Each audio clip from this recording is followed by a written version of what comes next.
जो आज पंजाब में होने जा रहा है, ये शायद 1950 में हो जाना चाहिए था। 75 साल में इतनी सरकारें आई, इतनी सरकारें गई, लेकिन किसी ने भी लोगों का ख्याल नहीं रखा। अब पिछले 4 साल से जो दौर चल रहा है पंजाब के अंदर, मैं समझता हूँ कि ये दौर एक तरह से सुनहरे अक्षरों में लिखा जाएगा पंजाब के इतिहास में और देश के इतिहास में। जब मैं और मान साहब चुनाव के लिए, प्रचार के लिए जाया करते थे तो हम गारंटी देते थे। उसमें एक गारंटी होती थी सेहत की, कि पंजाब के रहने वाले हर व्यक्ति के लिए मुफ्त और अच्छी सेहत का इंतजाम करेंगे। उन दिनों में कैप्टन साहब मुख्यमंत्री थे, फिर चन्नी साहब मुख्यमंत्री थे। वो कहते थे खजाना खाली है। वो कहते थे ये केजरीवाल घूम घूम के झूठी बातें कर रहा है कि फ्री बिजली देंगे, फ्री सेहत देंगे, फ्री शिक्षा देंगे। हो ही नहीं सकता, पैसा ही नहीं है।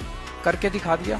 फ्री बिजली दे दी, अच्छे स्कूल बन रहे हैं। हमने लगभग 1000 मोहल्ला क्लिनिक बनाए हैं गांव-गांव के अंदर, मोहल्ले के अंदर। जो काम इन्होंने 75 साल में किया, उससे शायद 10 गुना काम हम लोग 4 साल में हम लोगों ने करके दिखा दिया।